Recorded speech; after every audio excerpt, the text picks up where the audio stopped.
I don't think most people understand what the Charlie Kirk story is about. I was thinking about John Ford, and from Grapes of Wrath to How Green Is My Valley, and all these incredible movies. Charlie Kirk would be the perfect Hollywood star, the most quintessential American story. It's so obvious to me. Charlie Kirk would be about beatification, canonization, elevation, the apotheosis, the heraldic elevation of this American patriot martyr, young, bold, biblical, God-fearing, Christian, patriotic, successful, perfect, absolute perfection. He would be something you would think, if you came up with a movie, you would think, oh, this is John Ford. This is, too perfect. And that's why you have to grasp the essence, the fierceness of the radical left pushing that story away and focusing on Jimmy Kimmel and fascism and the rise of, freedom of expression, death, and the dearth of, all. It's perfect if you see it. It is perfect. It's so obvious to me. And what we are doing is we are spending our time missing this incredible story. This incredible story that we're missing. We're missing this. And you're also going to see something, and I said this before, and I'm going to say it again. And I know you don't like this. I know you don't care for this. I know nobody does. Nobody wants to hear this. Nobody. But there is something that is being planned. And there is something very, very, very nasty. And that's why now when I talk about our sponsor, this is so serious. Something is brewing. I'm seeing things. I don't know if you're feeling it. I don't think if you recognize it. I don't know if you want to feel it.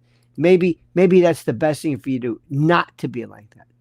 But I am telling you, something is brewing and something is scary. And that's why I am telling you, for you to be ready to go for whatever it takes, because we are so fragile. We are so dependent on power, Wi-Fi, the grid, stores. If we have here in New York, if there's a threat of snow, just a couple of days, milk, bread, I don't understand that, water, toilet paper, it's just wiped out for just a couple of days. They go nuts over just the idea of a couple of days. Maybe the stores aren't all going to be closed. It might be a little bit, but this is the mentality. Wait until just the slightest hint that it's really serious. And that's why, my friends, I'm not going to hit you too hard on a beautiful Saturday night. But I just ask you to go to preparewithlionel.com, see what's there. There's a special deal where you can secure a 4-week emergency food kit, a free for $247 value with this deal. Just go there and look. That's all. I don't have to tell you what disaster means. Let me just tell you, something is happening. Something. And I am telling you, I have never, ever seen more. And this is not necessarily a bad thing. I'm just telling you something.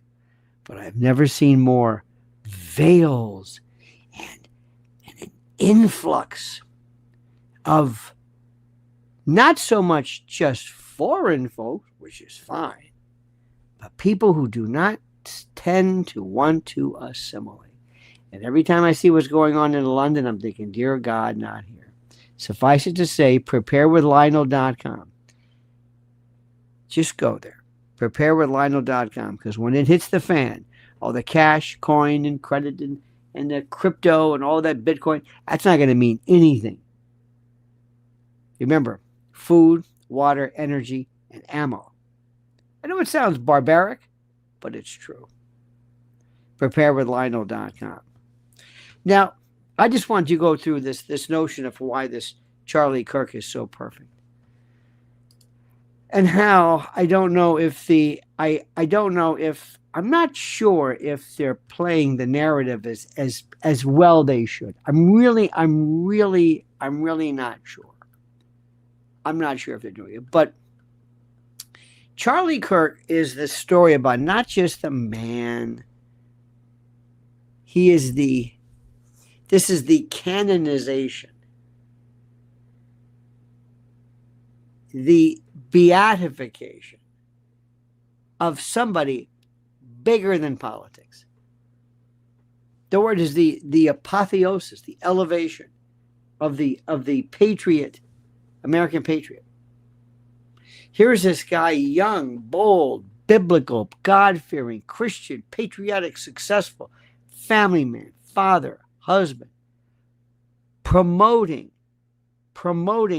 American values, American standards, American ideas, prototypically American, Christian, this big white guy, he's shaking. People don't know what to do. Don't forget this. His race, though he never said, I'm white and I'm superior, you're not supposed to have this.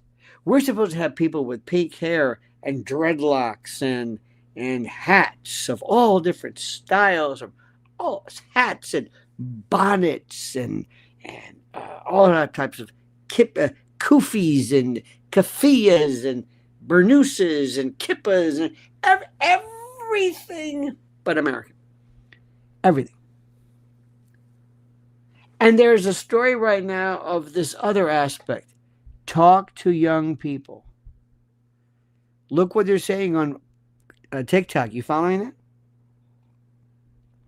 If John Ford were alive today, if Hollywood still had an ounce of integrity, he would look at this and say, no, too perfect.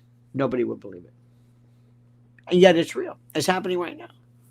It's America's story. It's unfolding before our eyes. And everybody's missing it because Charlie's life and his death, all of it embody eternal. He's a martyr. He was the embodiment of the value the left mocks. Did you hear what I said? What the left ridicules and despises, that is why they can't allow this image to stand. The radical left have to interrupt it with a propaganda arm in this corporate media. They rush not to analyze it, not to ask questions, not to memorialize it, but they want to erase it, to shove the story aside, move them out of the way, to replace it with noise. And what noise did they boo? Jimmy Kimmel, who they say is coming back. I mean, it doesn't matter. A late night host with collapsing ratings, a man nobody watches, suspended or whatever by Disney's Bob Iger, and that is what's captivating the attention span of America? You believe that? Really? The left actually has the unmitigated audacity to call Jimmy Kimmel's suspension fascism. Fascism. as if sidelining this gross, two-bit irrelevant comedian somehow outweighs the assassination of an American patriot on stage in front of his people.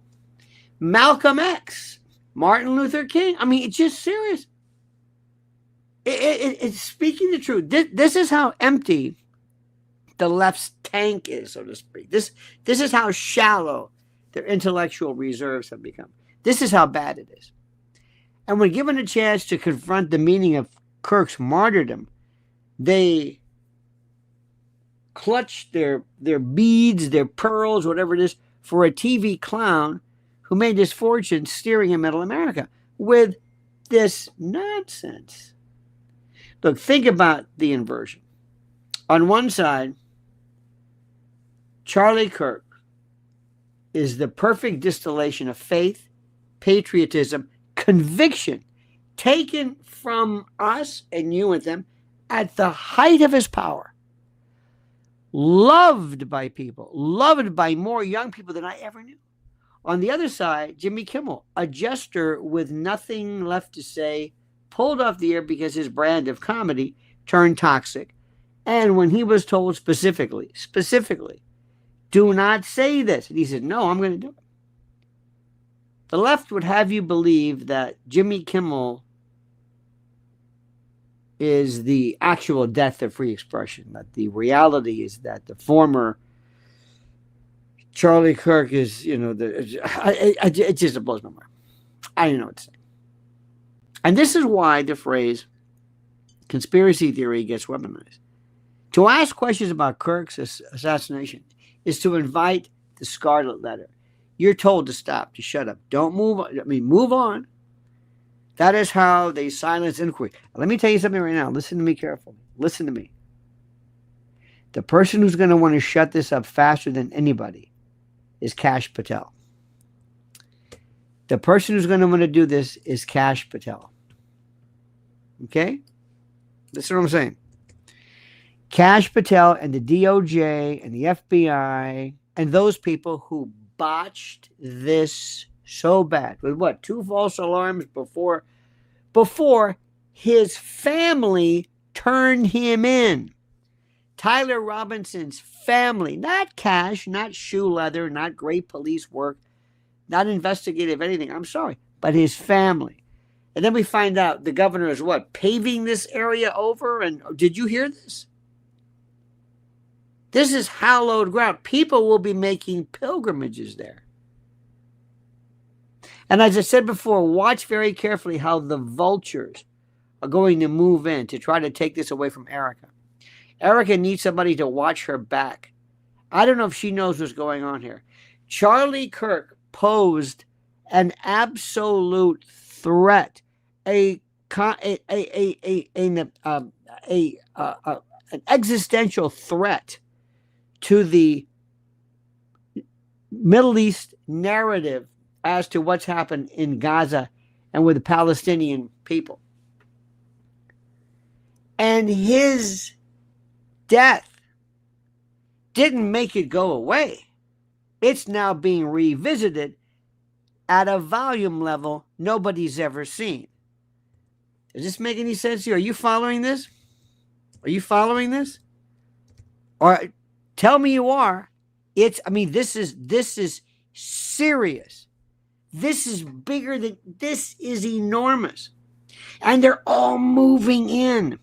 And then you have all these people who are saying, you've got a lot of people watching this right now. You never know this watching cable news. You would never know this watching cable news. Never, never, never, never. You wouldn't even know anything about it. Nothing.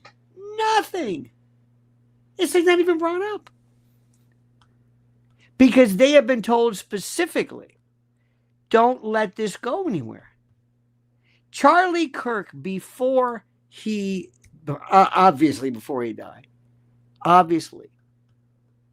was on with that Patrick Bet David, who, whatever. Say what you want, a lot of people watch him.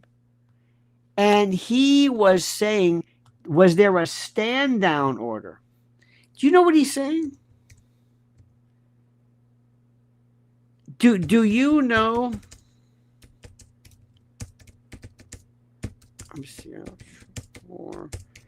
I'm getting some interesting stuff here. Do you know what that means? Have any idea? If you don't immediately jump at this, if you don't say, you damn well I know what that means, then you don't know what it means. You should be leaping out of there thinking, holy shit. Dear God. But interestingly enough, when I tell people that, I don't think they really get it because maybe they just haven't had the chance to review it. I don't know. Maybe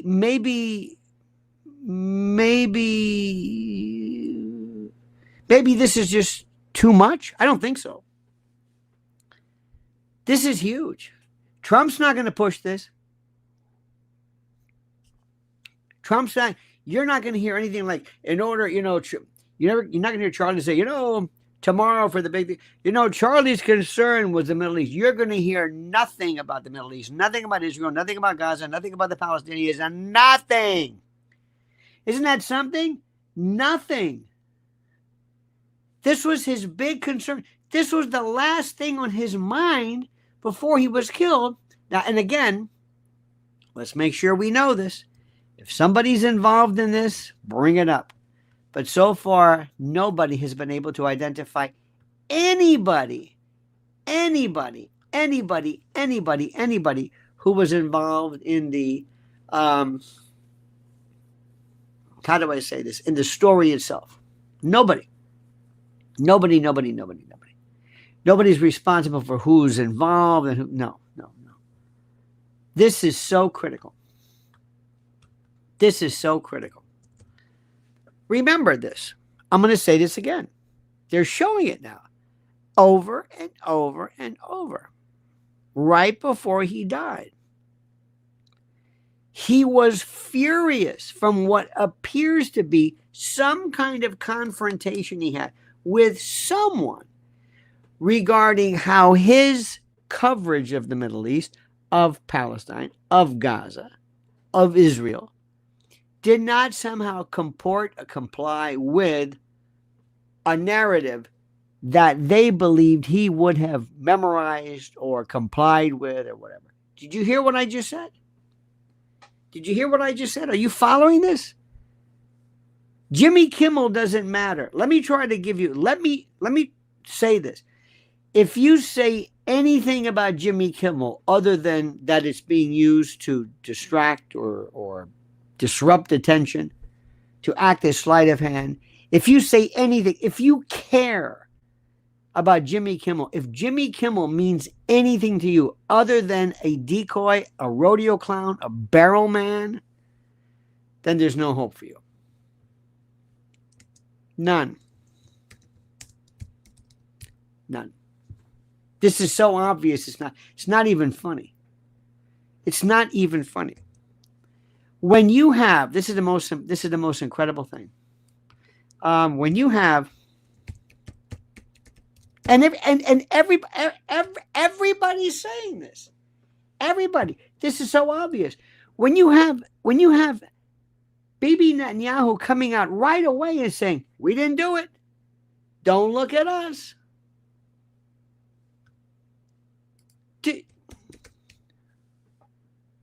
Who said it was you? Who? It's unbelievable.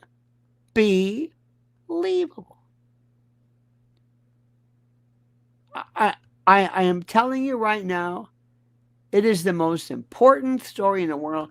And I don't know if, frankly, we are really giving it much attention. And I don't know, very frankly, and this is important, if we are having the right people do this. Let me say this again. Everybody tomorrow, look who the speakers are. Look who they were. Nobody's going to bring this up. Nobody.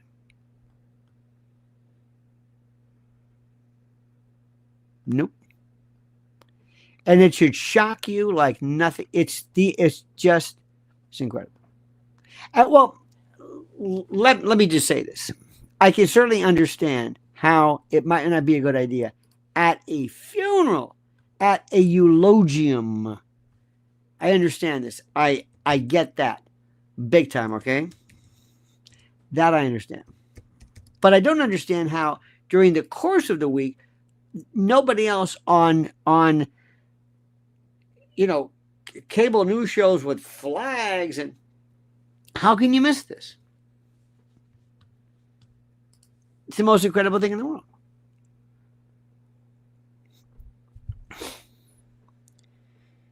This is such a big story here. And I'm always telling people this is important, this is not important. The radicalization of somebody. Do you want to know what's going on here? Let me ask you something. Why do you think the radicalization is the wrong idea? Why? Why? Why do you think the radicalization thing is so critical? Why? Because they make it sound like this was somebody who just, I don't know, somebody who thinks that this is this rare, this rara avis, this rare bird, this thing that popped out of nowhere, this weird kind of a lone wolf, maybe something to do with a transgender something. They're going to blend the transgender community or something. Do you really believe that? Do you really believe this? Do you honestly do? Do you really think this story of the roommate was about some radical transgender group that's been radicalized, like it's not a part of a hit team? Do you believe, do you honestly believe, and this is the most important, do you really believe that Tyler Robinson is the lone assassin or is the assassin? Do you? I don't think many people can really deal with this. I don't think many people have been, I really don't. Because when you talk to people, it's a lot of blather. To sit down and really say, okay, to get the adults in the room and say, we'll take care of this for now. Do you really think so? The idea that they make it like it's some crazy outlier, or it's not enemy. Don't. This is the same thing they said about Lee Harvey Oswald. Lee Harvey Oswald was just some crazy lone wolf. Don't think it's nobody. Stop it. It's not CIA, FBI, Cuba, Russia, the mob. No, it's this one guy, this crazy commie, Lee Harvey Oswald, who was walking around, hey, fair play for Cuba.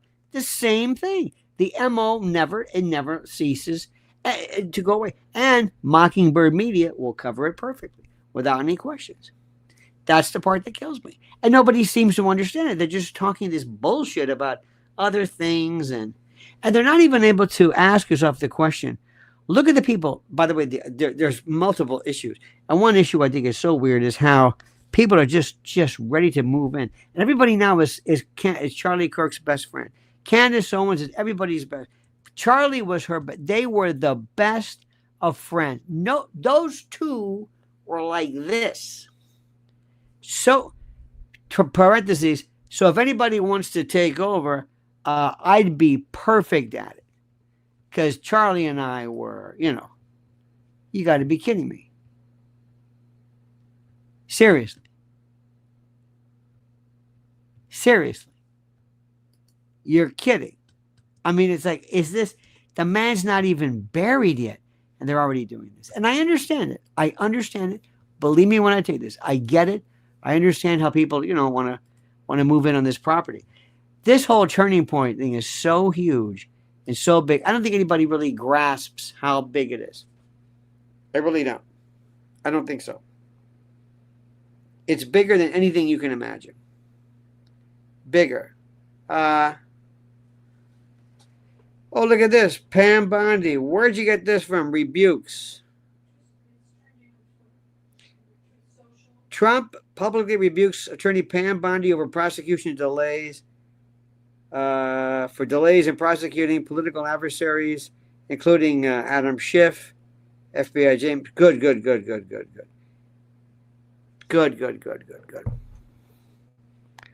I've been talking to you about this. If you've been listening to me, and I think you have for a long time. I'm not going to lie to you.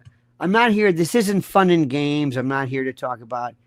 I'm not a fan. It's like a fan club. So many people talk about.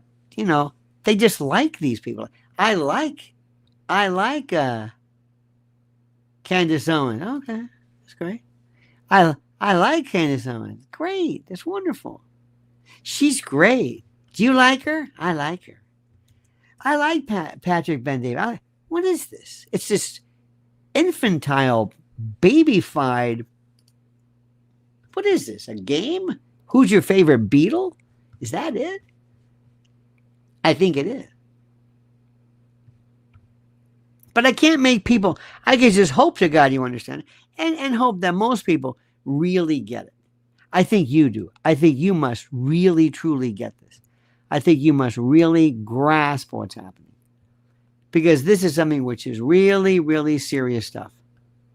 I got to tell you something, my friends. This is important. Because I am at a war right now. We are. And I'm not kidding around here. And I've been through this. I've been through too much of this stuff. I've seen this before. And I've been seeing too much, which is so important. That is one of these things that I just don't know. I don't know how to say it anymore. And yet I hope to God that people grasp it. Because I know this is tough for a lot of folks. Because frankly, this is tough. Because there's so many issues. There's Charlie. There's the people who want to take over Charlie. There's what Charlie wanted to say. There's Trump. There's, of course, there's always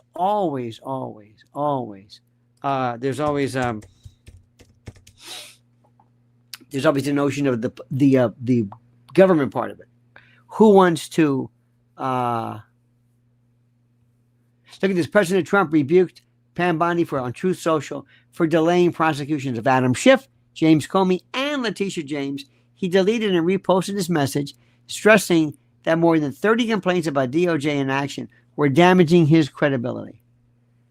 The post underscored deepening frustrations within his base over stalled reforms, which is critical. Trump's public criticism highlighted widening tensions inside the Justice Department as he demanded accountability from Bondi and warned that continued delays would erode faith. There's one thing that Trump does which I do not like. I would not do this, and I don't think you should do it. I'm kind of glad he's doing it from our point of view, but I don't think it's something that I would do. He does these things where he goes and he speaks publicly on Truth Social. I wouldn't do that. Never. I would always tell somebody, we're always going to handle things we're going to handle things quietly, professionally. We will not, how do we say this? We are not going to embarrass you in public. I'm not going to use Truth Social as my, my bulletin board. I will deal with you directly.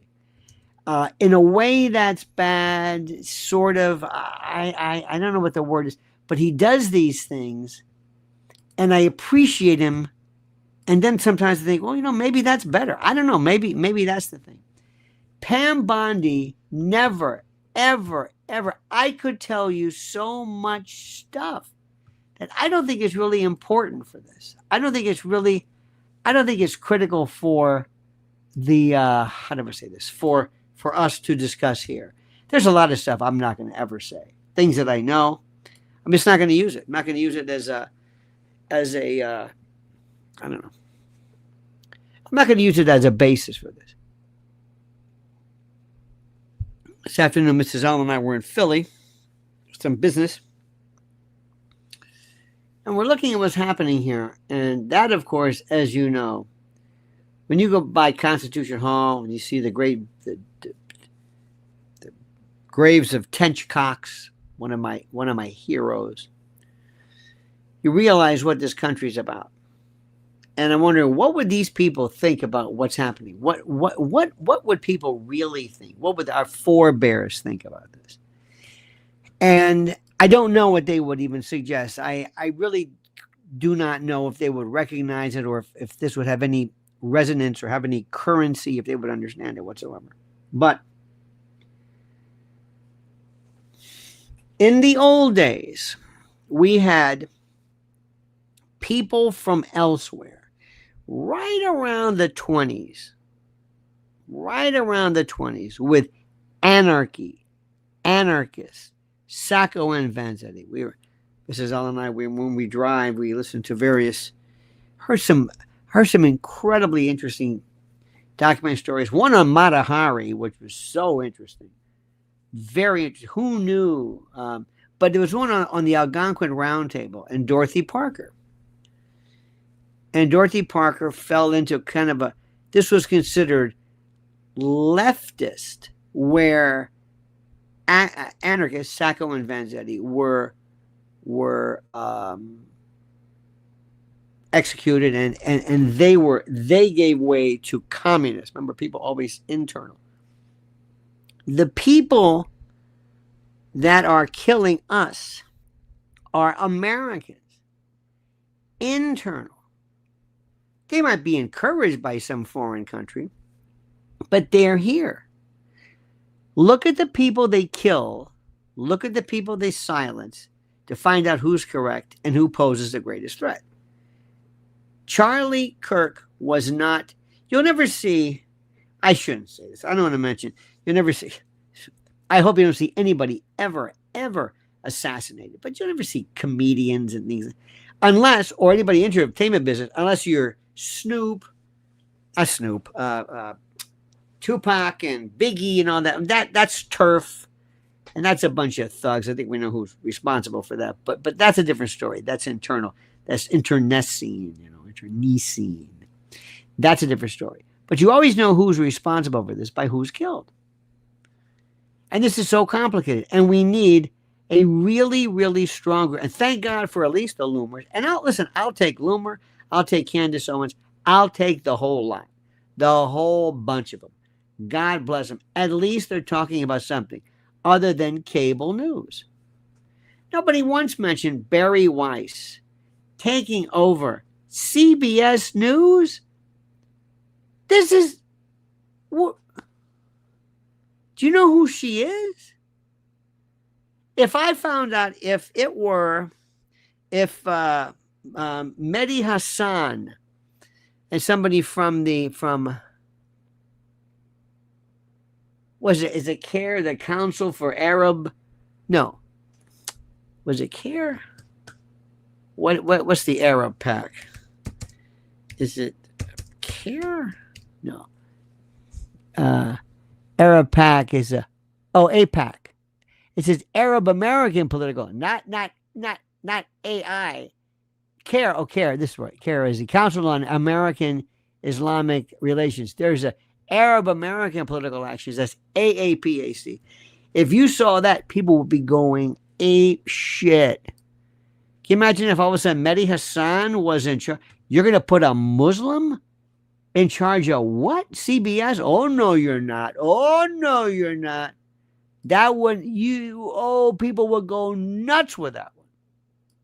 But this is different. Oh, it's Barry Weiss. Oh, my God. See, my problem is the naivete, or as you say, naivete, of these folks who are in this country. They don't really know anything. See, that's my heart. It's easy if everybody knew this. If people knew this like they knew, how do I say this? If people knew this like they knew, sports, it'd be a lot easier thing. But they don't. But what we're looking at right now is something very, very simple. And I'm not going to belabor the point. I'm just going to tell you something right now. Tomorrow, what time is that funeral tomorrow? Or?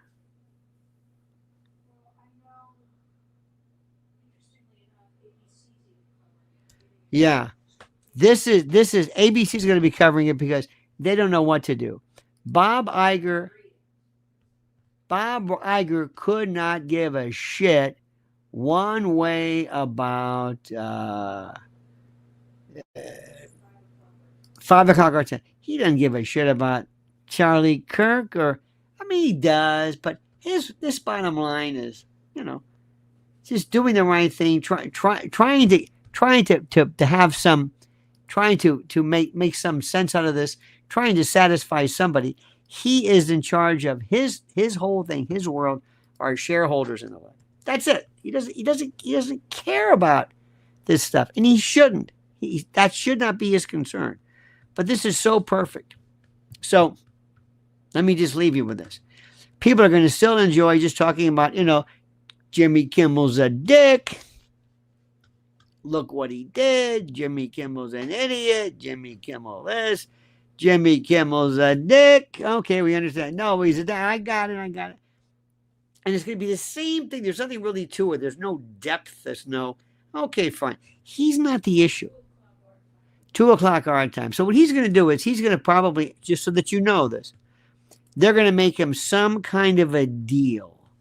And he will, unlike Stern, by the way, did you hear Stern mention yours truly? But because we predicted that one. Perfect. I mean, this is before, and I said it before anybody was saying it. Before anybody was saying it. It wasn't just them. I said it. It was a work. But anyway, who cares? The bottom line is that they're going to be saying, and they're going to be doing a lot of things right now as far as explaining what's happening. And more importantly, you're going to be hearing tomorrow everything but what's critical. You're not going to hear the whole story, and I don't expect you to. That's why you need us. Throw cable news away. And why is the head of Fox News? She's one. That's interesting. Look, they can call anybody they want. I don't care. You know what if I would have had on? You know what? Some nondescript, some person who, some teenager they helped, there was a picture online or TikTok or something of this little girl who's dressed like Adele, the singer. And Adele comes out and sees her, and her beams, probably contrived and organized. I recognize it. But she goes over and she hugs this kid like you cannot believe. And this kid is just, looks paralyzed, like, oh my God. Remember when you were a kid, if you're a hero, she thought enough. Little girls like to dress up. But anyway, so there she is meeting Adele. So with that, I was thinking there should be somebody speaking, preferably a black child or a girl or somebody, or maybe, I don't want to push it by saying somebody gay. I don't want to push it, but just say something that Charlie Kirk inspired me. That's what I want to hear about. I don't want to hear the usual suspects. I really don't want to. I don't know who these other people are, but for a real, I don't want a political thing. I want more about him. I also want to tell you that online, there are so many great stories on YouTube, some alternative theories that are being pulled. That's a good sign too. Considering about many people suggesting, remember, one theory is that entry wound is an exit wound. And that there are other means or other assassins behind him, which are being, but that's, again, never, ever, ever discussed. You're going to hear how Rush Limbaugh's wife donated to Glenn Beck Rush's golden microphone and to give it to Charlie's wife. And that's great. That's wonderful. But everybody now is going to try to own him. He was a phenomenon. And who is going to pick up the gauntlet or take up the gauntlet? I don't know. I know Tucker drastically is going to. Tucker's going to have to. You never hear about Tucker's wife, his family. You kind of know about them. Charlie was this young guy with the kids. Here's my wife. He was perfect. He never showed their faces, which I thought was great. This is me. This is what we do. We love each other. I'm out there. Much to his demise, but I don't think anybody can do this. I don't think Tucker can do it. Tucker's not a young man anymore.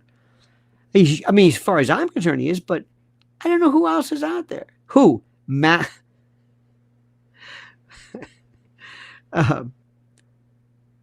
idea of Shapiro or who else? Candace? No. Glenn Beck? No. No. No. No. No. It's got to be something. So just remember what I said. This story is so perfect. And there is nobody to play the narrative. There is nobody to play the narrative. You need a Hollywood writer. You need a John Ford-esque person to create that narrative, because that is going to be on forever. That story they do, that eulogy, that eulogium is critical to get this thing right. Make sure you get the right writers. Tell the story correctly. Don't let this go by without doing a good job. Don't exploit it brutally or horribly, but make sure you tell the story correctly. That's all. Very, very, very, very carefully. Understand something. That's all. That's all. Remember this. Remember how this thing works. And as to President Trump, we still haven't figured out the douchebag who tried to kill Justice Kavanaugh and his family. See, we don't have any retribution. Nobody fears us. Nobody fears us. You can say whatever you want about. When I told you I've got a friend of mine who is a good guy. And he's telling me all this stuff. My family was Nazi Germany and they left. I said, do me a favor. Don't sully their story. Don't in any way trivialize what they went through by comparing them or Hitler to Trump. We're not fascists. We're the biggest bunch of pussies ever seen. Nobody's even been arrested. We're the worst. Fascism? Pfft, not even close. Do you remember the granddaddy from the March on Rome in 1920 or 20 or 22? Anyway, Mussolini. Remember who his guy was? Cesare More, M-O-R-E. This is a guy, Mussolini said, I want you to round up all the mafiosi. I want you to get them out of here. And he tortured the shit out. They ran Vizzini, Cassioferro, all the guys, the biggies, out the door. And they were so mad. Even Vito Genovese went back. He couldn't believe it. That's why the Americans used the mafia then to go back and to lay groundwork to do the dirty work in Sicily as our eyes and ears. And anyway, you want to talk about fascists? They know what to do. Franco, don't even think about it. And most people still cannot understand the idea of nationalism and autocracy. Forget it. Johnny Mazda-Spaz said Max Blumenthal should take Kirk's spot. Are you out of your mind? You have got to be, this is the worst attempt at a joke. The worst. Or you are mass shooting in New Hampshire.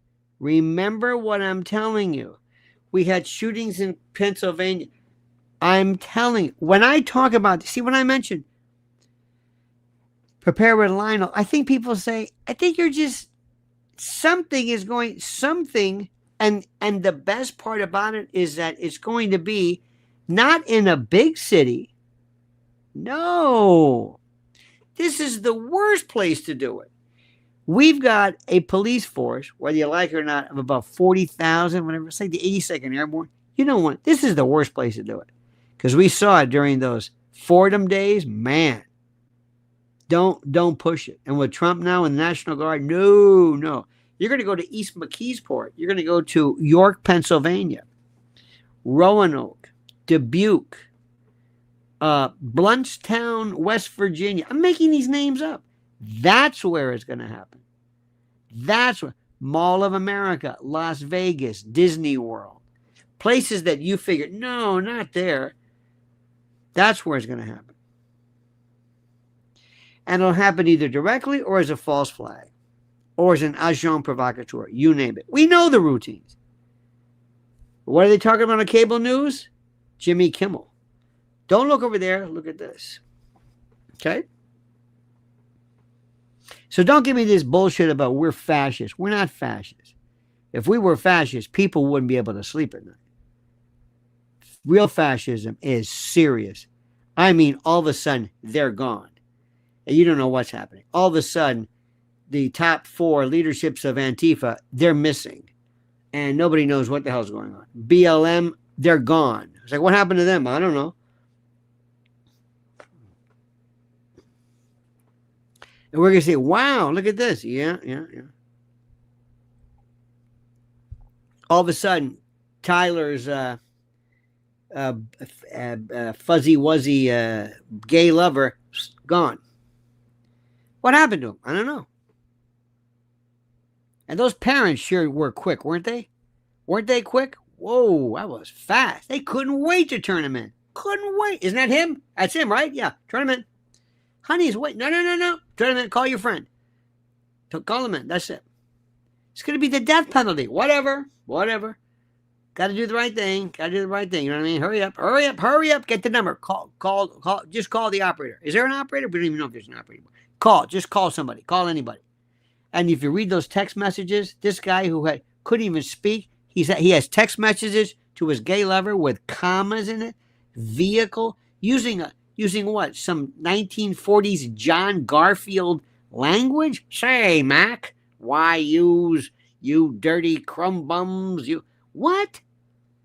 Joe Friday is more lyrical than this. They must think you're stupid. And fascist? They think Trump's a fascist? Trump's the biggest pussy in the world. They haven't even figured out who tried to kill him. A fascist would have rounded people up and say, you know what? You may not know anything, but I'm going to get somebody and we'll start with you. I want to scare. The thing about fascism, it's scaring the shit out of people. That's what they did. Whether it's Franco, whether it's, name it, Pinochet, I don't care. And these aren't commies. You and your love of commies. No. A real hardcore, with kind of like a theocrat, like the Chavarin with a Savak, you know. Even Duvalier with his Tantam Maku. Remember those guys? Jesus, necklacing. These are serious. Indonesian. You want to talk about, you got to have a very serious police force. And he hired, you think a fascist would hire Pam Bondi? Cash Patel? This is a fascist? Remember Lavrenti Beria? Remember Stalin's guy, Beria? Who later they buried him. And he said, show me the man and I'll show you the crime. That's what a fascist guy. You mean to tell me Pam Bondi? Cash Patel? Who looks like a cartoon hypnotist? I love that line. Or that Manson's whispering in his ear. Trump's a... Stop it. Trump's a fascist. You got to be kidding me. So anyway, that's that. You can say what you want. Or you can go back and talk about Jimmy Kimmel. You want to talk about Jimmy Kimmel? Go ahead. Jimmy Kimmel's real important. Don't you think so? Don't you think? Sure you do. Because you don't like Jimmy Kimmel. And Jimmy Kimmel's a dick. And Jimmy Kimmel dated Sarah Silverman. And he's a dick. And he's a lefty. And that's all that matters. Ha, ha, ha. There's a picture of Jimmy Kimmel at the gas station. He's crying. Ha, ha, ha. Sorry. That doesn't work, my friends. That doesn't work. Okay? This is ridiculous. All right, my friends. Have a great and a glorious day. Don't forget to follow Mrs. L. Don't forget to follow Mrs. L. And K Nick says, assassinate negotiator Charlie, what do now? Well, I told you we got to get hardcore with this. And thank you, K Nick and Johnny Maz. Johnny Maz, you're out of your mind. Max Blumenthal. Jesus God. Anyway, my friends, thank you. Thank you, thank you, thank you. You have a great and glorious night. Make sure you follow Mrs. L. Make sure you stay tuned always to Lionel Nation, because I may just pop up when I'm available, when I feel like doing it. Okay? Subscribe to the channel. Subscribe to the channel. Support our station. Support our sponsors. Support our great people. And one more time, lest you think I'm kidding you, preparewithlionel.com. Go and look for yourself. If you feel that everything's going to be groovy, terrific. But if you do feel that, you're the one. All right, my friends, we will see you tomorrow. Have a great and glorious day. Don't forget, remember, the monkey's dead. The show's over. Sue you. Dad.